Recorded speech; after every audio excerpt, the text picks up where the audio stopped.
Good evening, Dolphins fans. Welcome to another episode of On the FinSide here with Kat and Paul. Follow us on Facebook, Twitter, Spreaker, iTunes, YouTube, iHeartRadio, and Spotify. I'm Brian Cat NFL, Paul is fanatic_pick on Twitter. This is a celebration time right now because the Dolphins win 43-17 over the 49ers. We previewed the show and we were, Paul, a little bit shocked that the line was just 9.5 at the time. It was, and if you think about it, when the Dolphins were up 14-0 after the first 10 minutes of the game, it was pretty surprising that when you look at the tail end of the game, that they did not win this game by more than 26 points.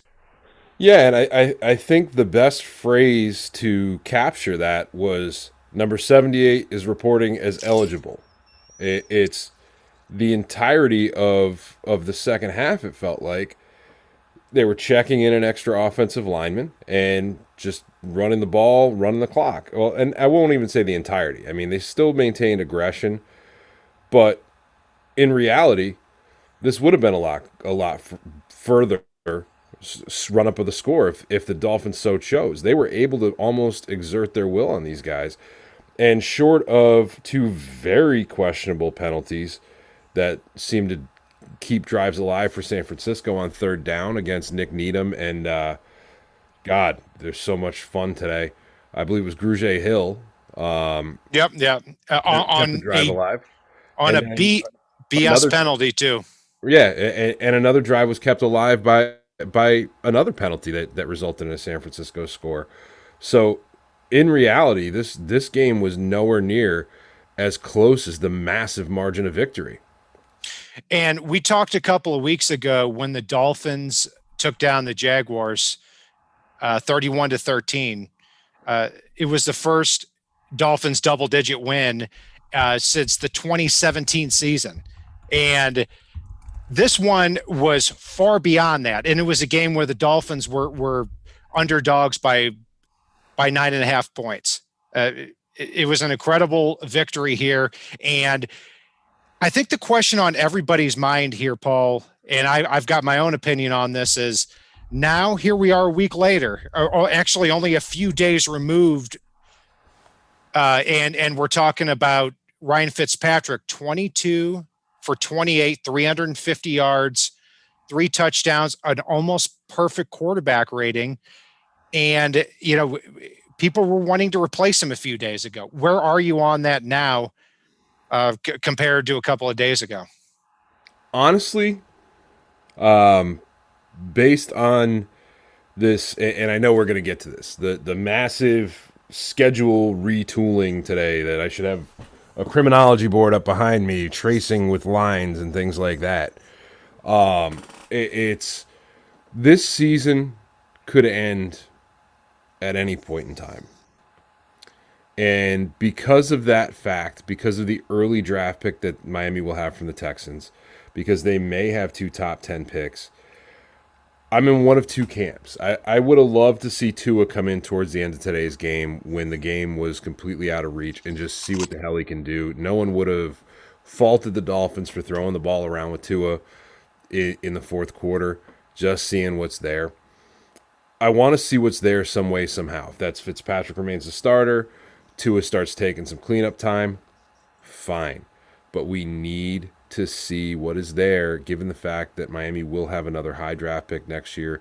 They've got a lot of draft capital if they need to move up, and they need to see if they need to go after a quarterback or not next year. And I hate to say it, Ryan Fitzpatrick is no spring chicken as much as he may act like one out on the field.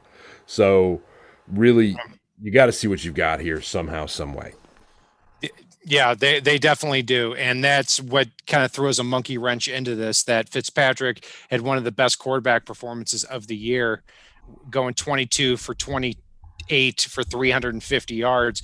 But I'll go a step further is, look, I'm not making the point for Ryan Fitzpatrick. I agree with you that we should definitely see what Tua has this year. I mean, in fact, it's the only option that the Dolphins have.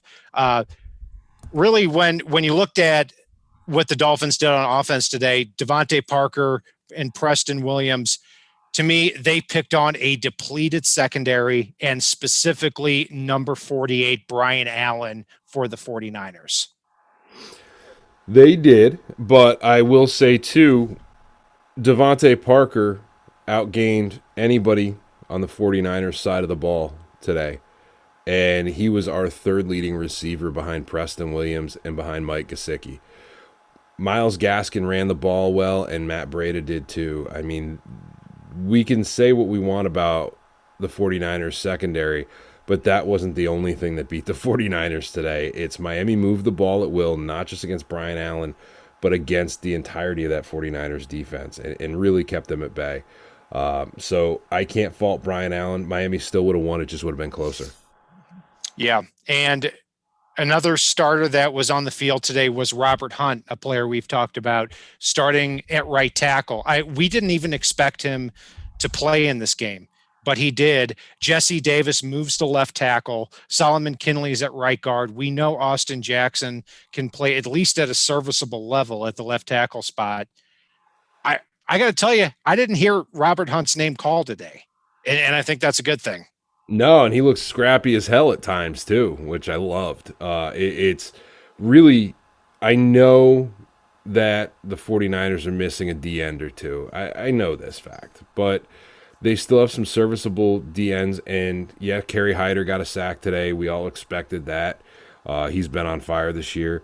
They have a very stout core in the middle of that line. I know we talked at length about Javon Kinlaw leading up to the draft this year. And Miami did well. They handled the blitz well, and really, I love our future prospects for the O-line and the fact that Miami has depth on the O-line now to be able to step in when Austin Jackson goes on IR for 3 weeks. I love this fact. It's so critical to any form of success. You bet. On the defensive side of the ball, the biggest thing that stuck out to me, in addition to everything that the Dolphins had on defense, I mean, they put so much pressure on Jimmy Garoppolo, who left the game. He was pulled from the game.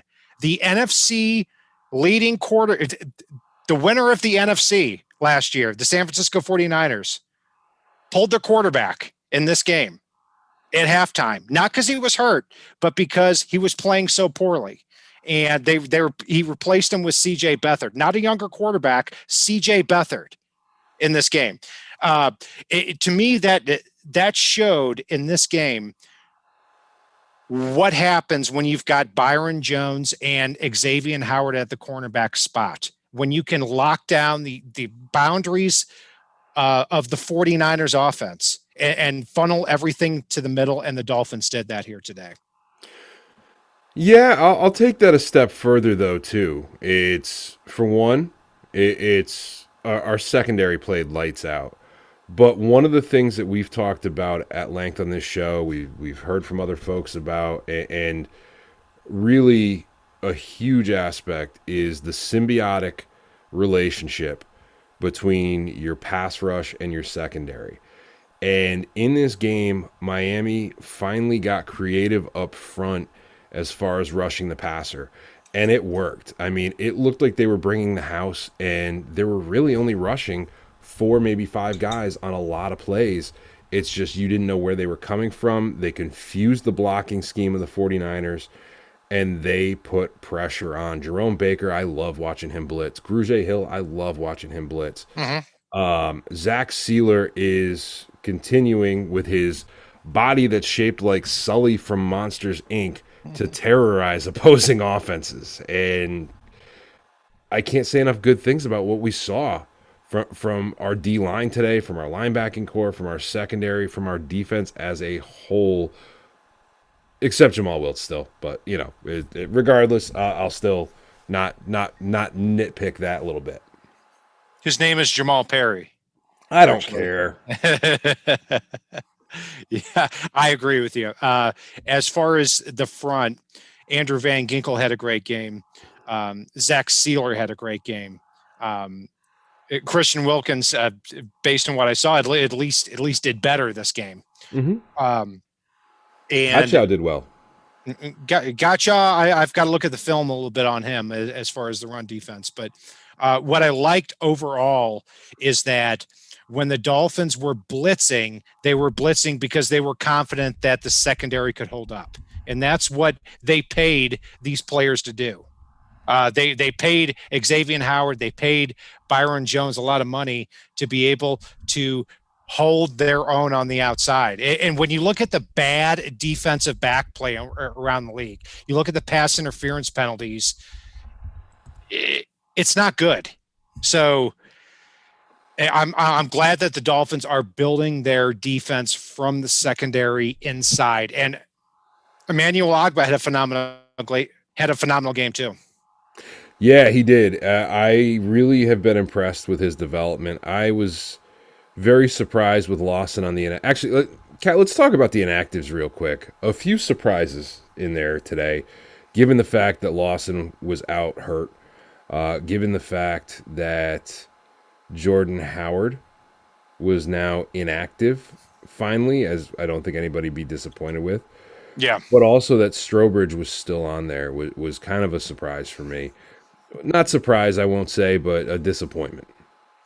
Yeah, and by the way, I'm plugging my computer in here for anybody that's live with us here. There we go. Now we're good. Yeah, so Jason Strobridge was inactive. Malcolm Perry continues to be inactive. It's interesting, and the more surprising thing is Tyshawn Render is activated off the Dolphins practice squad, and he's a rookie, undrafted free agent, and he gets elevated to the practice squad, and he sees snaps today, and Jason Strobridge doesn't. Yeah, there. I really truly want to know what the hell's going on with Strobridge.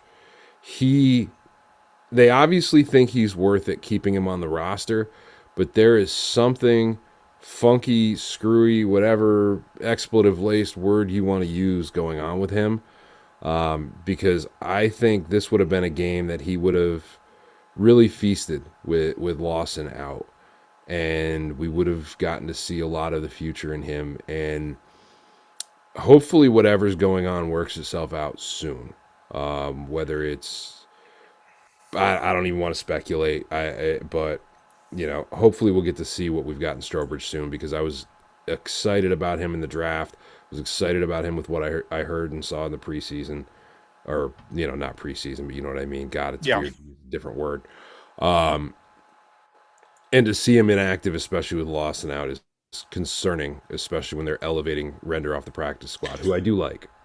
Yeah, I'll take it a different direction on that. Is Strobridge, I saw exactly what you saw in him in the pre-draft. I was happy to get him in the 5th round of the draft, but there's so much gap responsibility in this type of defense that maybe he's not quite getting it yet. And that's not necessarily a bad thing, because if he's a player that has the physical tools, but not necessarily is somebody that can be on the game day roster, then that's a decision Brian Flores has made. But when you look at the rest of the linebacker group, I mean, Andrew Van Ginkel now 2.5 sacks on the year. Emmanuel Ogbah. To me, this is one of the most important players on defense in Ogbah, because he's played in a 3-4 defense. He's played in a 4-3 defense with the Chiefs, with the Browns, and now with the Dolphins. And with that size and with that athleticism, he caused major problems today for the 49ers. He did, and I liked what I saw in him. I know we were a little low on him early on. I'm a little bit higher on him now, but I don't know if he's the long-term answer still. But I'm not going to dig him, because he had a great game today. He started to step it up last week, even more than the week before. And, going into Jets week, it's going to be very interesting to see what he can do against Mekhi Becton.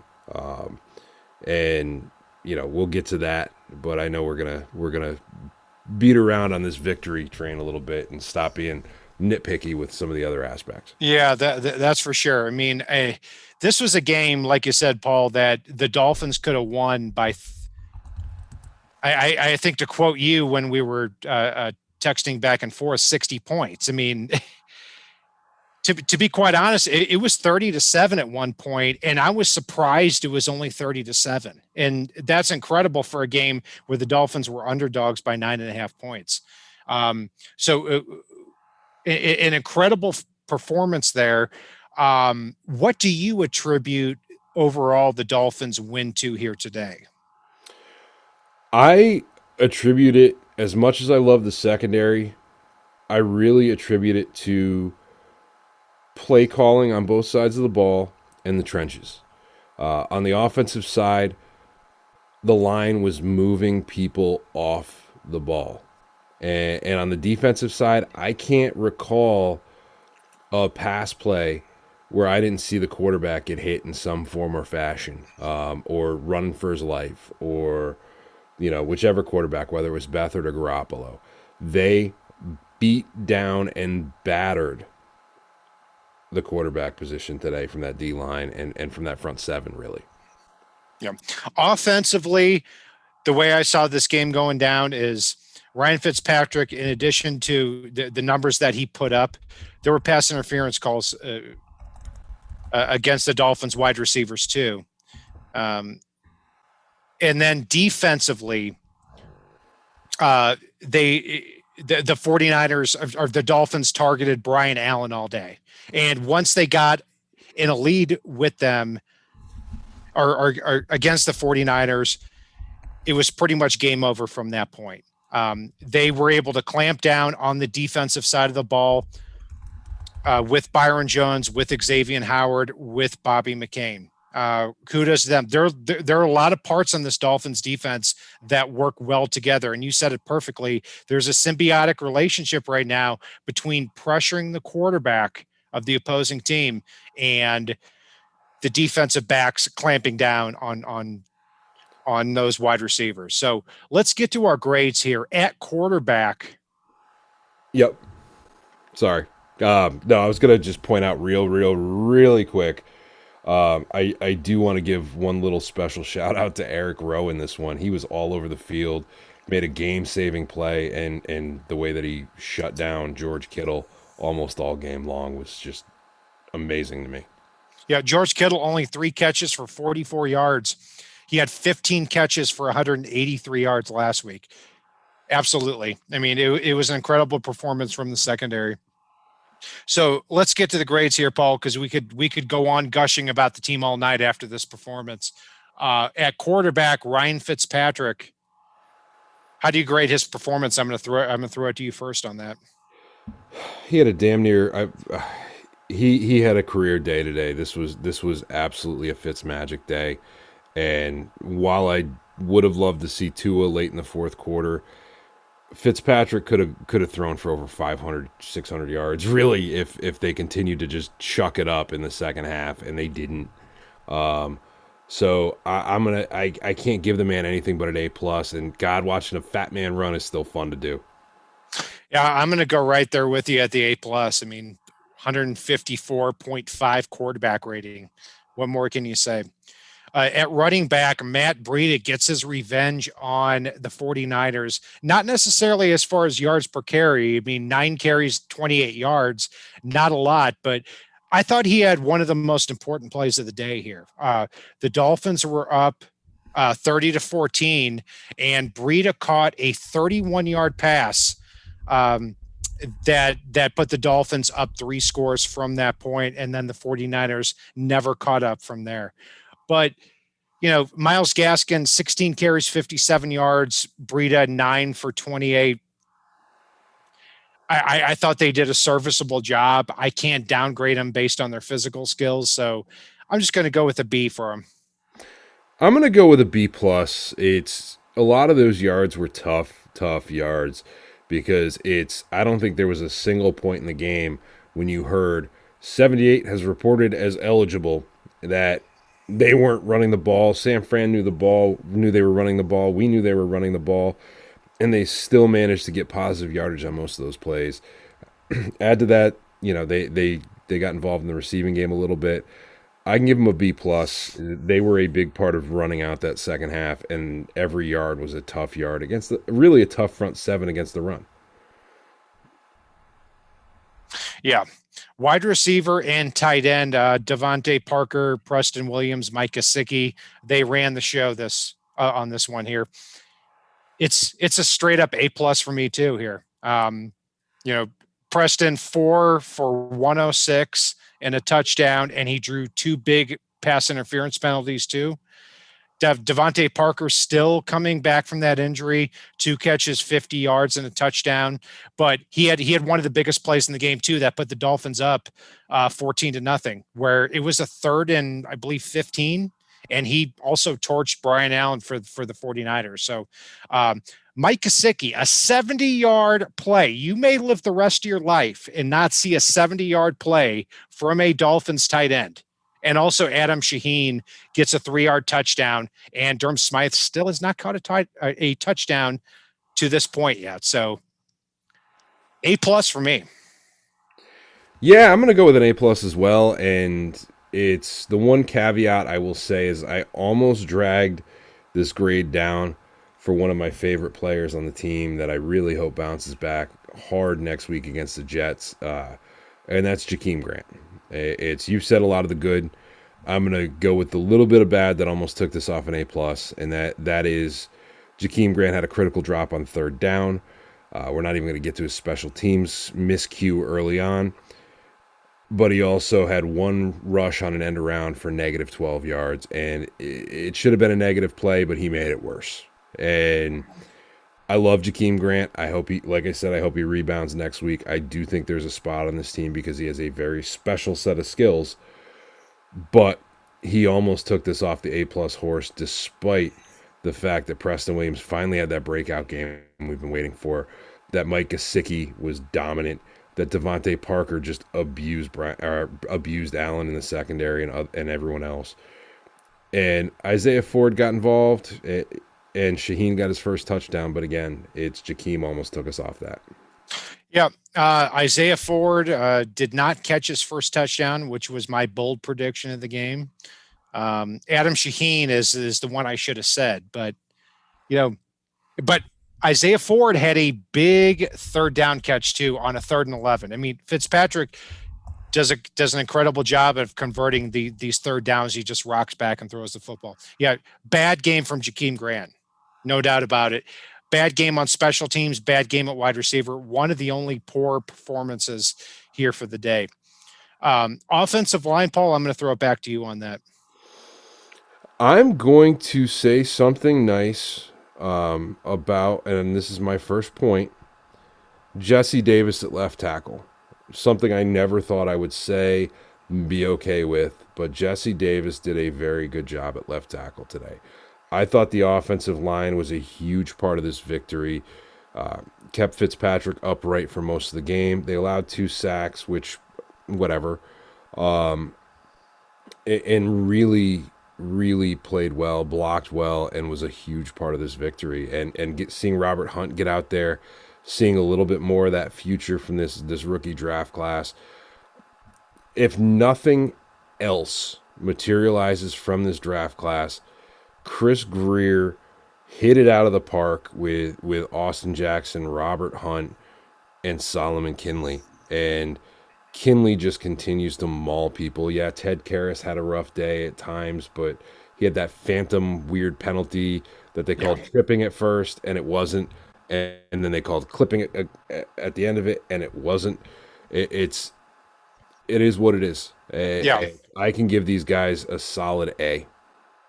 Yeah, I'm going to go with an A minus for a lot of reasons you said too. I thought Jesse Davis looked a lot more comfortable at left tackle, and I was happy that he started at left tackle and Robert Hunt started at right tackle. Because other than that, Julian Davenport's going to be a free agent at the end of the year. So that doesn't make sense to start him there. If the Dolphins at the end of the year can have Jesse Davis as a serviceable player at any spot, and it looks like they have, and 3 rookie offensive linemen who are playing at a high level, that makes a lot of, or that's gonna be a good thing for them moving forward, especially heading into the draft. On the defensive side of the ball, I mean, what more can you say? Jimmy Garoppolo gets pulled at halftime, and um, on the defensive side of the ball, the 49ers struggle to pass for even 130 yards. So, how would you grade the defensive line in this game? I loved the defensive line in this game. Yeah, they had a drive that they struggled a little bit uh, partway through the second quarter, and but Sealer was a monster. Van Ginkel was a monster. You know, it's hard to separate them from the linebackers the way that they played this one, but and the Ogba had a fantastic game. I think they had, God, 3 or 4 sacks along the defensive line. Yeah. Um, Not even counting from the linebackers, there were 2 sacks that were canceled out between the front seven by phantom penalties, and you know we had 7 or 8 quarterback hits on top of it in this one. They beat and battered San Francisco's dual-headed monster of floundering quarterbacks in this game. Yep. And San Francisco is no slouch. So, yeah, they let up some rushing yards, but you know what? That really wasn't critical in this one and didn't affect the outcome at all. Yeah. The 49ers sorry, did. I'll give them an A. The 49ers did have 131 rushing yards, but it didn't really matter all that much. I mean, Raheem Mostert had 90 of those yards on 11 carries, and there's nothing that you're going to see on highlight reels. So they had a lot of they had some big chunk yards, but that's about it. Emmanuel Ogbah, to me, this was a defining game for him, rushing over that right tackle spot. And as far as the linebackers are concerned, Jerome Baker did a great job on the blitz, and they were covering all in the middle of the field with George Kittle when he got out into those routes. 3 catches for just 44 yards. So fantastic performance there from this front seven. I'm going to go with an A- for them. Secondary, I've got to go with an A+. This was possibly the best defensive performance I've seen from a Dolphins secondary since the Sam Madison, Patrick Surtain days, where you could actually hold or come close to holding defenders. I mean, Byron Jones, Xavier Howard, holding Deebo Samuel and Brandon Ayuk to just a couple of catches was phenomenal. And Xavier Howard now 15 interceptions in 29 football games at this point. And Bobby McCain continues to make an ass out of me. I got to say, I mean, he's in the middle of that secondary. He does a phenomenal job. And, you know, I still don't think he can get to a spot quick enough, but does a great job as far as making plays and playing over the top of that defense. Noah Igbinoghene, though, was not on the field in this contest until the end of the game. So, you know, if it shows what happens when Byron Jones is on the football field. Yeah, Byron mauled some people today. And Eric Rowe shutting down Kittle. I know I called a shout out to that earlier. Yep. That was impressive. And I hate to say it, I think Bobby does get to a spot. I look back too, and this could have been so much worse if Garoppolo had worse decision making. Early in the game on the 49ers' first drive where they went 3 and out, if he hadn't thrown that ball 4 yards to the left of, God, I forget which running back it was there, that wouldn't have just Jeff been Wilson. after. It would have been a pick six. Eric Rowe completely undercut Wilson when that ball left Garoppolo's hand. And if it wasn't a pick six, it would have been inside the 5-yard line by the time he got tackled with the green that was in front of him.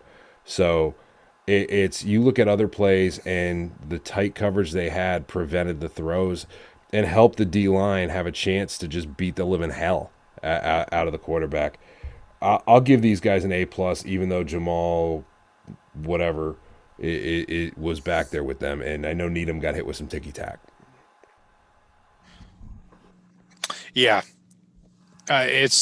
Nick Needham had a rough game back there, but I don't think he had as rough of a game as the refs thought, because I thought he had two or three bullshit penalties against him too. Um, so we'll see what happens in the upcoming games too. Brandon Jones not on the field a whole heck of a lot. I was glad that to see Eric Rowe back on the field though, because you're exactly right.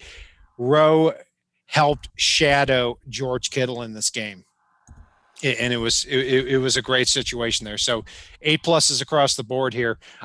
Special teams. I mean, Jason Sanders now 9 for 9 on the year. 5 for 5 in this game. Clayton Fedulum had one of the biggest plays of the game. The Dolphins were down or were up. Excuse me, they were never down. They were up 13-14. Clayton Fedulum converts a fourth and inches in this game, and then Matt Breida has the 31-yard catch that puts the Dolphins up by 3 scores. So what more can you say about the special teams other than Jakeem Grant dropping the ball? So I'm going to go with an A. I'm going to go with an A- for the special teams. Jakeem Grant dropped the ball. Luckily, he recovered it. I love the Fedulum fake. I liked a lot, but we also had Matt Hawk shank a punt today, which is something we haven't seen in a while, or almost shank a punt today. It was very short and weird. The only saving grace was it could have hit a 49ers player if Calvin Munson hadn't grabbed it. But it's, I know that's nitpicky, but it is important, especially when we're in a game where a Hawk gets limited opportunities. He needs to make the most of those, but he's been pretty electric for us. I'll forgive him for kicking one off the side of his foot or whatever the hell happened there. But at the same time, they did a lot of good in this game. I would have liked to see the return game get a little more involved, but that's nitpicky. Again, A-. Yeah. Well said. And Matt Hogg is probably just lubing up his leg for next game with the New York Jets, because that's going to be that's got to be a game that the Dolphins win here in the next one, and we'll get to that in a second here. Who is your player of the game and your Coke Bus player of the game? Oh, it hurts my heart to do this, but I'm gonna Coke Bus player of the game is gonna be Jakeem Grant. He's one of my favorite players on the team, but he almost turned the tide in this game with that punt early on, punt return, and the negative run and the drop third down pass. It was not Jakeem's best day by any stretch, but hopefully we see that get turned around. Player of the game. You know what? I'm going to surprise a few of our listeners here. There's a lot of folks that this could go to in such a dominant win. I'm going to take and I'm going to give my player of the game to Jesse Davis. The way that he filled up that tackle, the way he shut me up in this one. I will give my player of the game to Jesse Davis, filling in at left tackle, a position none of us expected him to excel at. And really just, you never heard his name in this game. You never heard Robert Hunt's name in this game. And Jesse was a big part of that, especially with the flip to the left side. Yeah, I don't disagree with you on that. And he had a major impact on this game. I mean, and if Jesse Davis is also somebody that you can play at left tackle now, as it's been shown.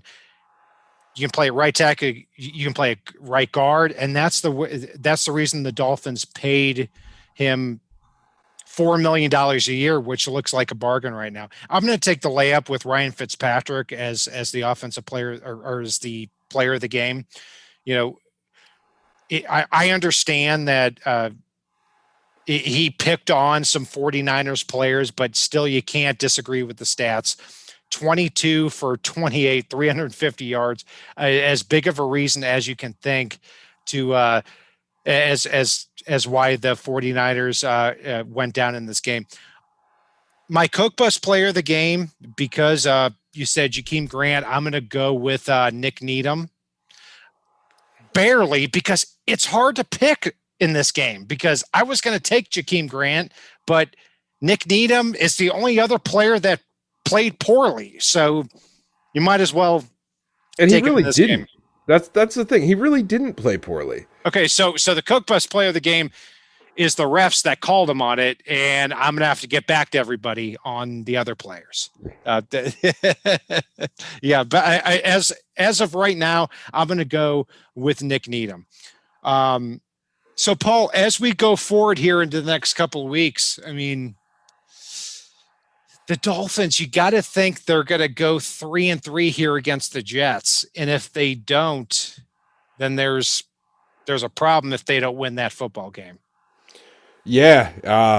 As far as I know, Gase still has a job as of the start of us streaming. And I think he's going to continue to have a job as much as everybody else speculates that he's not. He has more excuses. And as Dolphin fans, we all know Gase is good at slipping the blame and making excuses. And when you are down guys like Darnold, Le'Veon Bell, C.J. Mosley, and a whole host of others, you're just rife with excuses. Or actually, I'm going to go with fortunately, because I would love to see Gase get one of those John Gruden-style contracts with the Jets for the next 10 years and have nothing to worry about, because you think Gase is cocky now? Imagine if he got one of those deals. And I love the Jets being an absolute and total dumpster fire. Yeah, that they are at this point, and they lost to the Cardinals today. And yeah, I would have liked for the Dolphins to cream them twice in 3 weeks, and then that's the end of it there. And then that's the end of it. Adam Gase gets that close to coaching Trevor Lawrence, and then he doesn't actually get to do it. I think that's what's going to end up happening. So, Paul, any other remaining thoughts here as the Dolphins go into Week 6 at 2-3 here? Yeah, I'm going to talk a little bit real quick about the linebackers, because you cheated me. You cheated me. You gave me the D line to grade, and then you took the front seven. And I'm like, no, wait. I purposely tried to separate. I really loved what I saw from the linebackers in the blitz packages today. I hope that's something that continues for Miami. I love Jerome Baker shooting up the middle like he did. I love some of the exotic blitzes they were using with the Landon Roberts in this one. Grugier Hill can be a terror if you don't know he's coming. And really, it made everything work on defense in this game. It really, truly did. And it helped the secondary. The secondary helped it. But again, those blitz packages, the 49ers were confused and had no idea who was coming from where. As you and I talked about during the game, the timing was beautiful on those. And so guys were racing through untouched right as the hole opened up. Yeah. Kudos to Landon Roberts, who I've given a rough time to as well. He's deserved it.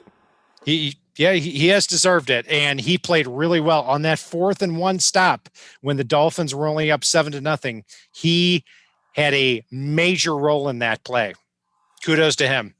So that's going to do it for our breakdown of the Dolphins' 26-point victory over the San Francisco 49ers to improve to 2-3. You're talking to Paul and Kat on the FinSide. I'm Brian Cat NFL. You can follow me on Brian Cat NFL, and Paul is fanatic_pick. And you can follow us also on Facebook, Twitter, Spreaker, Spotify, and all of our social media outlets. And if it's not on the right side and it's not on the left side, it is on the FinSide.